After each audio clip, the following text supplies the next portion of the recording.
Kita akan dikumpulkan menghadap Allah Subhanahu wa taala. Kita akan melalui fase-fase. Kita menunggu di padang mahsyar. Kita akan dihisab, dihitung amal-amal ibadah kita. Apa yang kita buat di dunia ini, Allah akan pinta pertanggungjawaban kita di akhirat kelak.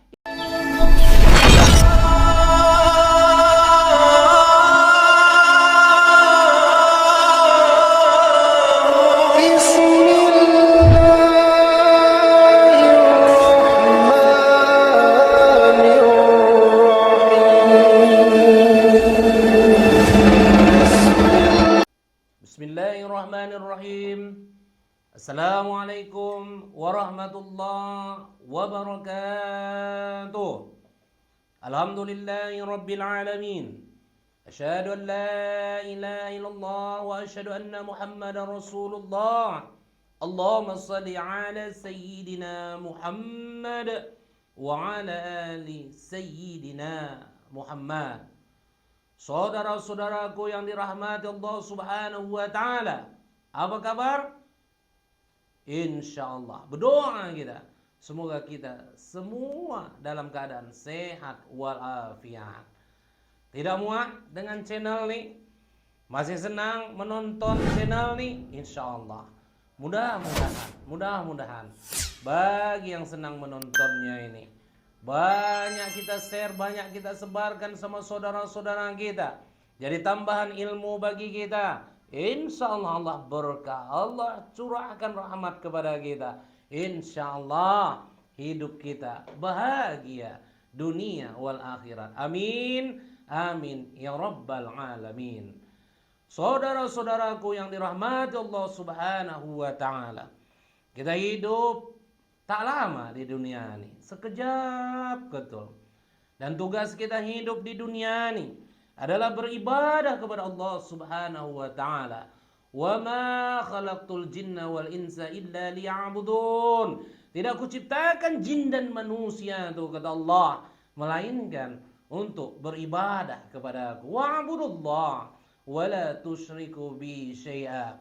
Sembah Aku, kata Allah, beribadahlah kalian kepada Aku, kata Allah, dan jangan kenal syirik kepada Aku, kata Allah.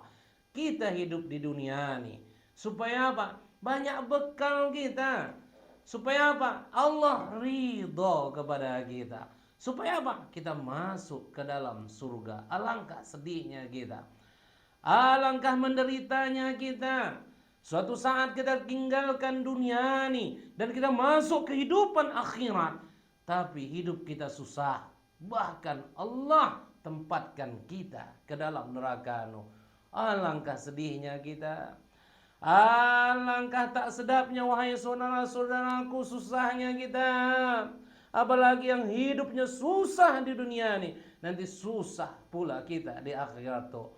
Wa annallaha yab'atsu man fil qubur. Sesungguhnya Allah akan bangkitkan kita dari alam kubur. Suatu saat kita akan mati, dan suatu saat Allah akan bangkitkan kita dari alam kubur, dan kita menuju kepada Allah Subhanahu wa taala. Kita akan dikumpulkan menghadap Allah Subhanahu wa taala. Kita akan melalui fase-fase. Kita menunggu di padang mahsyar. Kita akan dihisab, dihitung amal-amal ibadah kita. Apa yang kita buat di dunia ini, Allah akan pinta pertanggungjawaban kita di akhirat kelak. Itulah pengadilan yang seadil-adilnya. Itulah pengadilan dari Allah Subhanahu wa taala. Makanya saudara-saudaraku yang dirahmati Allah Subhanahu wa taala, hari ini yang Ustaz sampaikan, ada 3 golongan. Nanti di akhirat sana Allah akan telantarkan dia. Allah telantarkan dia, wahai saudaraku. Semoga kita tak masuk ke golongan ini. Amin, amin ya rabbal alamin. Sebagaimana sabda baginda Rasulullah sallallahu alaihi wasallam yang diriwayatkan oleh Muslim. Apa kata Rasulullah sallallahu alaihi wasallam dari Abu Hurairah radhiyallahu an? Salasatu la yukallimuhumullahu yaumal qiyamah wa la yuzakihim wa la yanzuru ilaihim wa lahum azabun alim. Ada 3 golongan Allah tak mau nak nyakapinya. Allah tak mau melihatnya. Allah tak mau ngurangi dosanya. Dan Allah sediakan tempat untuk menyiksanya, yaitu neraka. Bayangkan wahai saudaraku. Wahai kau saudaraku, wahai saudaraku, ada 3 golongan kata Rasulullah sallallahu alaihi wasallam. Allah tak mau nyakapinya, Allah tak mau melihatnya, Allah tak mau mengurangi dosanya. Bahkan Allah tempatkan suatu tempat untuk menyiksanya. Sedih kali kita kalau masuk ke 3 golongan ini. Sedih, sedih. Allah telantarkan. Kalau sudah kita dicueki, Allah orang tak mau nyakapi kita. Kita aja lah, orang tak mau nyakapi kita, orang tak mau melihat kita. Sedih nggak? Sedih. Kita dicueki, tak diterge, sedih. Ini Allah subhanahu wa ta'ala tak nergenya. Allah subhanahu wa ta'ala yang menelantarkannya. Siapa? Ada 3 golongan. Salah satu, la yukallimuhumullahu yaumal qiyamah wa la yuzakihim wa la yanzuru ilaihim wa lahum azabun alim. Dan golongan yang pertama kali adalah syaikhun zanin. Siapa yang pertama itu? Adalah orang tua yang berzina. Allah benci kali sama orang yang berzina nih, wahai saudara-saudaraku. Orang berzina. Makanya jauh-jauhlah kita dari zina nih. Jauh-jauh karena dari keluarga kita dengan zina nih. Kenapa? Allah berfirman di dalam surah Al-Isra ayat 32. Allah sudah ingatkan, wala taqrabuz zina innahu kana fahisha wa sa'a sabila. Dan jangan kamu mendekati zina nih. Sesungguhnya zina itu adalah perbuatan yang keji dan suatu jalan yang buruk. Wala taqrabuz zina. Jangan kalian dekati zina itu, kata Allah. Wala taqrabuz zina innahu kana fahisha. Karena zina itu adalah jalan yang buruk, adalah perbuatan yang keji. Allah benci kali sama zina nih. Wahai bapak-bapak, wahai ibu-ibu, terutama pada bapak-bapak yang biasa bercakap kadang-kadang, awak nih suami kalau di rumah, kalau tak di rumah lajang. Jangan biasakan bercakap macam tu. Kenapa? Keceplos nanti cakap tu, keceplosan bercakap tu. Kenapa? Cakap tu doa, apalagi bercakap. Ngapain gado-gado? Jauh dari istri, kan bisa jajan di luar. Jajan. Jajan ini kan tanda kutip. Kenapa? Main perempuan di luar sana, berzina sama perempuan. Apalagi yang emak-emak itu, hati-hati, jauhi zina nih, jauhi zina nih. Makanya zina nih terbagi 2. Ada yang namanya muhsan dan khairu muhsan. Apa muhsan? Orang yang sudah menikah dia berzina. Khairu muhsan, orang yang belum menikah dia berzina. Orang yang sudah menikah dia berzina atau muhsani, hukumannya, hududnya, hadnya di dalam agama Islam sesuai dengan syariat, hukumnya adalah rajam. Apa hukum rajam? Dikubur, tinggalkan leher sama kepala saja, dilempar sama batu sampai mati. Itu hukuman penzina bagi yang sudah menikah. Dan kalau yang belum menikah khairul muhsan, maka dicambuk 100 kali tanpa perasaan, diusir dari kampung tuh, diasingkan selama setahun, sejarak perjalanan musafir atau sekitar 90 km. Itulah hukuman bagi penzina. Makanya di zaman Rasulullah sallallahu alaihi wasallam ada seorang perempuan yang mendatangi baginda Rasulullah sallallahu alaihi wasallam.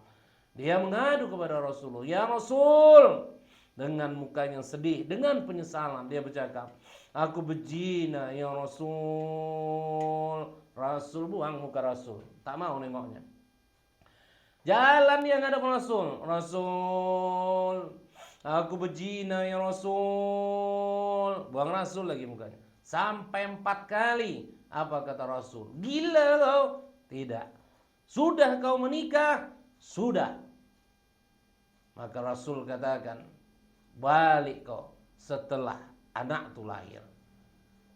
Setelah anak itu lahir, betul-betul dibawanya anak itu, dia ngadap kepada baginda Rasul. Rasul masih ingat dan dia ingatkan, "Ya Rasul, Aku adalah perempuan yang berzina. Aku menyesal Rasul. Aku menyesal dengan perbuatan itu Rasul. Aku tobat Rasul. Hukumlah aku dengan hukum yang benar Rasul.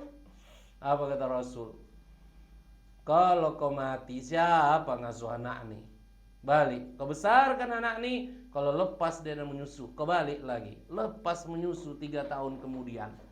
Dibawanya anak itu, Pak.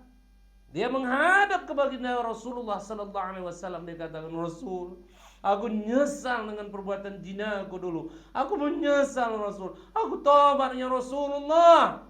Maka di hadapan sahabat Rasul katakan, siapa yang nak ngasuh anaknya tuh? Semua diam.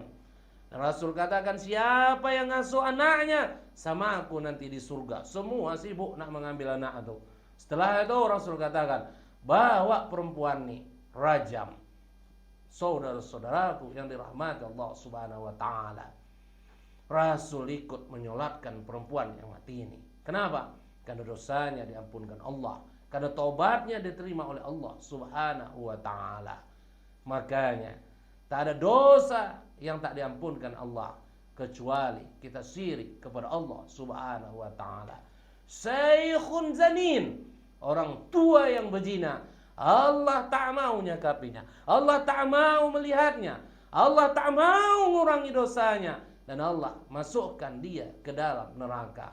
Makanya wahai saudara-saudaraku, jauhi keluarga kita dari zina.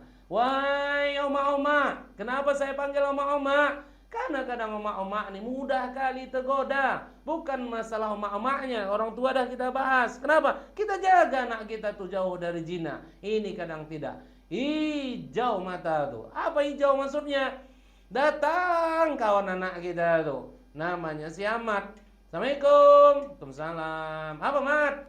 Bu, ada Putri. Anaknya namanya Putri. Tak usah kau ganggu-ganggu Mat. Putri lagi belajar Mat. Ya Mat ya. Ya Bu. Assalamualaikum Bu. Ramah kali si Ahmad tuh. Tak berjumpa anak gadis kita, tak pun tak belajar dan sebagainya. Kita usir. Kenapa? Karena si Ahmad datangnya naik sepeda. 5 menit kemudian datang si Alek. Tet-tet. Tet-tet. Assalamualaikum. Waalaikumsalam. Alek. Kenapa? Naik Innova datangnya. Wow, masuk Lek. Cari putrinya Lek. Oh, putrinya ada Lek. Sabarnya Lek ya. Wow, Bu. Laki-laki ini kebanyakan buaya, Bu. Makanya digelar buaya darat. Anak kita bangkai pun dimakannya Bu. Apalagi anak kita yang cantik itu Bu. Kita serahkan sama buaya darat tuh. Cakap pula kita. Bu katanya. Laki lah Bu, pandai ngayu. Boleh putri awak bawa Bu. Boleh Lek. Tapi jangan malam-malam kali Lek ya. Enggak lah Bu. Ibu mau apa? Biar nanti Alek belikan. Mau sate, mau makanan, mau bunga. Hijau mata tuh. Terbayang kenapa? Ini anak orang kaya. Terbayang. Ini antaranya banyak. Terbayang. Punya menantu senang. Lepaskan anak kita. Kita lepaskan anak kita Bu. Dalam mobil apa ulahnya? Anak kita tuh dipegangnya tangan kita. Datang anak kita tadi sudah kemasukan setan pula dua-duanya Bu. Pegangnya juga tangan tuh. Lama-lama Bu, masuk ke kebun tuh. Lama-lama Bu, masuk ke hotel tuh. Berzina Bu. Berzina. Siapa yang nahankan dosanya? Kita pun orang tua kena dosanya tuh Bu. Memang tak ada hukuman negara kita Indonesia yang tercinta nih Bu. Tak akan dicambuk anak tuh. Di Aceh sana Bu pun tak sampai 100 kali dicambuk Bu. Kalau ketahuan berzina. Tapi diingatkan. Supaya jangan berzina, jangan bermaksiat dan sebagainya Bu. Supaya apa? Supaya tahu. Makanya jauhnya Bu. Oke lah di dunia ini lepas. Sanggup kita nanti mempertanggungjawabkannya nanti di akhirat. Wahai bapak-bapak, ibu-ibu yang sudah menikah. Berselingkuh, pelakor dan sebagainya. Yang berzina di luar sana, yang tanda kutip tadi jajan selalu tadi, ingat Bapak Ibu, ingat orang tua yang berzina, Allah akan telantarkan nanti dia di akhirat sana. Allah benci kali sama orang yang macam ini. Allah masukkan ke dalam neraka. Saudara-saudara, kaum muslimin di mana saja berada yang dirahmati Allah Subhanahu wa taala. Itu yang pertama. Yang kedua, wa malikum kadzab. pemimpin yang dusta kepada rakyatnya. Oh, kalau cerita pemimpin nih sudah Ustadz bahas. Sudah Ustadz bahas di channel yang sama nih. Mungkin judulnya pemimpin yang diridhoi Allah Subhanahu wa taala. Pemimpin yang diridhoi Allah, Allah senang. Tak salah, nak jadi kades tuh, nak jadi bupati, nak jadi wali kota, nak jadi presiden, silakan. Monggo. Kenapa? Kalau adil kita jadi pemimpin. Sab'atu yujallihimullahu fi jillah yauma la jilla illa jilluh. Dari 7 golongan yang dilindungi Allah nanti dia tiada hari perlindungan selain Allah. Yang paling utama dilindungi Allah adalah pemimpin yang adil. Pemimpin yang adil itu tempatnya di surga. Begitu luar biasanya pemimpin adil, maka tak salah. Nak jadi kades silahkan. Makanya Bu, kita nak milih kades tuh pilih yang baik. Ini tidak. Kalau yang tak ngasih beras tak mau milih, tak ngasih sembako tak mau milih, tak ngasih minyak makan tak mau milih, tak ngasih duit limpul tak mau milih. Maka tengok berapa banyak kades yang duduk tuh karena menyuap. Tahan karena dosanya. Allah akan tagih nanti nih Bu. Allah akan pinta pertanggungjawabannya Pak. Nanti di akhirat kala. Kenapa? Milih pemimpin kita salah. Kades yang nyuap tahan kan nanti. Tahan kan? Wali kota yang nyuap tahankan, bupati yang nyuap tahankan, wakil rakyat yang duduk tahankan. Siapapun yang menyuap, nak jadi PNS, nak jadi polisi, nak jadi tentara, tahankan nanti. Tahankan. Dan khusus kita bahas masalah pemimpin nih. Lahirlah pemimpin dari hasil menyuap tadi. Zolim. Sudahlah caranya duduk salah. Haram. La'anallahu rashi wal murtashi. Ar-rashi wal murtashi finnar. Allah laknat orang yang menyuap dan yang disuap. Yang menyuap dan disuap itu tinggalnya neraka. Tahankanlah nanti. Tahankan. Begitu duduk dia kerjai pula duit rakyat tuh. Duit DD ditekannya, duit ADD ditekannya, duit bantuan pemerintah ditekannya, duit APBD dikerjainya, proyek tuh pakai pi jual beli jabatan dikerjakannya, semua dikerjakan, semua proyek dikerjakan, semua diambilnya, duit rakyat, menipu rakyat. Menipu rakyat, pemimpin yang zalim, pemimpin yang menipu rakyatnya. Asyaddu nasi azab yaumal qiyamah imamun jair. Siksaan yang paling pedih nanti di hari kiamat adalah pemimpin yang zalim. Dan wa malikum kazab, pemimpin yang mendustai rakyatnya. Oh, kalau janji, ya Allah manis sekali, senyum elok kali. Kalau foto semua berpeci, semua baju koko, semua macam ustaz, semua macam kiai, alim kali. Tapi perbuatan menyalah semuanya, menyalah semuanya. Nipu rakyat, nipu orang susah, nipu masyarakat. Yang macam ini benci kali Allah, benci kali Allah. Makanya wahai saudara-saudaraku, terutama anak-anak muda, dengarkan.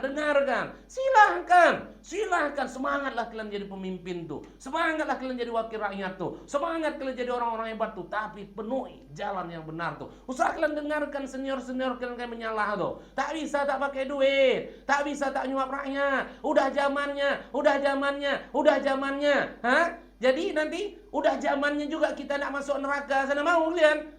Tak mau kan? Tak usah dengarkan tuh. Dengarkan perintah Allah. Dengarkan apa yang dikata Rasulullah. Jauhi, jadi orang baik. Tak jadi pun kalian kades tuh kalah dengan kejujuran. Tak jadi pun kalian wakil rakyat tuh kalah dengan kejujuran. Tak jadi kalian bupati, tak jadi wali kota, tak jadi kalian gubernur, tak jadi kalian presiden tuh, tapi dengan jalan yang benar Allah lebih ridho orang-orang yang macam ini daripada jadi nanti udahlah sebelum jadi melanggar aturan Allah, dilaknat oleh Allah, udah jadi akan menjadi pemimpin yang zalim, akan menjadi pemimpin yang dusta kepada rakyatnya.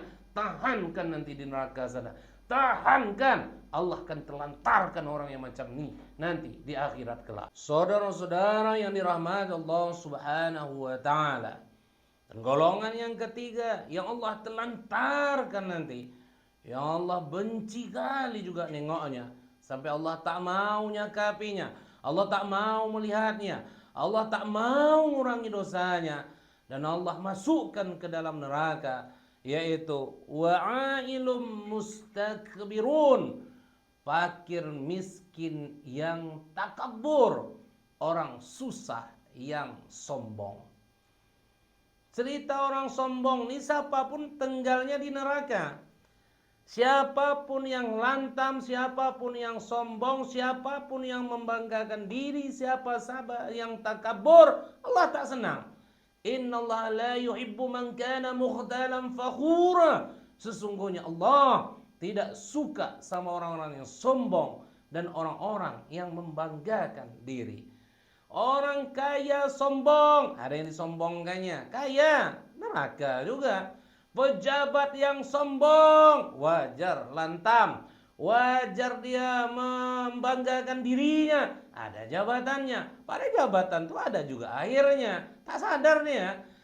Macam manapun, semuanya tinggalnya di neraka kalau sombong. Tapi yang sedih kita, sudahlah susah, sudahlah fakir, sudahlah miskin, sombong. Sombong. Wahai saudara-saudaraku, kalaulah hidup kita susah di dunia ini, kerja pagi siang malam, pagi siang malam, pagi siang malam, banting tulang. Susah hidup kita, makan mungkin 1 kali 1 hari. Usahlah sombong, udahlah susah di dunia ini. Karena sombong kita, takabur kita, nanti tinggalnya di neraka. Wahai saudaraku, sedih kali yang macam ni. Wahai saudara-saudaraku, sombong sama manusia, tinggalnya di neraka. Tapi ada yang lebih parah. Dan inilah yang banyak kena orang-orang miskin. Inilah yang kena orang-orang fakir itu. Kenapa? Sombongnya sama Allah. Sama Allah sombongnya. Apa? Dipanggil manusia, kita kan sibuk kali. Coba kita dipanggil, tak mau dia jawab. Kan sombong. Sombong. Coba bayangkan Allah manggil kita. Ija sami'atan nida fa'azib da'i Allah. Ketika kalian dengar panggilan azan tuh, maka penuhilah panggilan Allah tuh. Allahu Akbar, Allahu Akbar. Susah kita saudaraku, susah nyangkul, kita nyangkul. Tapi ada panggilan Allah, tinggalkan cangkul tuh. Ngangon lembu kita ngupah, saking susahnya ngupah ngangon lembu. Tinggalkan. Tambatkan lembu tuh, jauh masjid, cari sejadah, bawa sejadah tuh, ambil wudhu, sholat kita, penuhi panggilan Allah tuh. Jualan kita tinggalkan. Apapun kerjaan kita saking susahnya, jangan pernah sombong. Insya Allah kalau yang macam nih Allah senang, ridho kita. Ini karena susah kita, saking susahnya kita, saking miskinnya kita, sibuk kita kerja. Yang kita pikirkan apa? Leher kita, perut kita, leher kita, tembolok kita, perut kita, makan. Sibuk kerja. Tak sadar kita, hakikatnya kita sombong sama Allah Subhanahu wa taala. Kenapa? Allah panggil kita, tapi kita tak mau memenuhi panggilan Allah itu. Orang miskin yang macam ni, orang fakir yang macam ni. Padahal di surga tuh paling banyak nanti penghuninya adalah orang-orang yang fakir.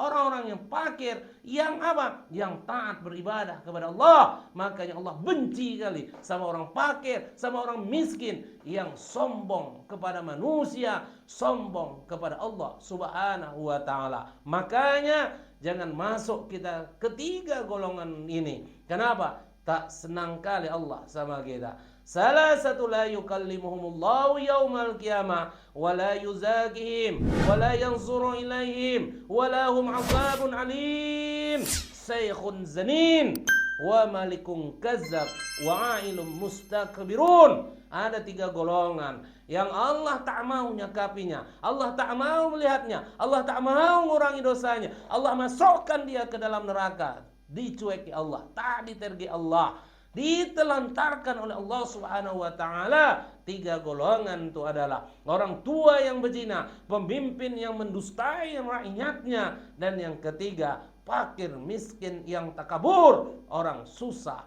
yang sombong. Semoga kita tidak masuk ke dalam ketiga golongan ini. Banyaklah kita beramal ibadah, sebaik-baiknya ibadah kita kepada Allah, bertakwa kita kepada Allah Subhanahu wa taala. Insya Allah Allah ridho kepada kita, Allah sayang sama kita sampai di akhirat nanti, dan Allah Allah ridhoi kita dan Allah masukkan kita ke dalam surga. Terima kasih. Mohon maaf kalau ada penyampaian Ustadz yang salah. Wabillahi taufiq wal hidayah. Assalamualaikum warahmatullahi wabarakatuh.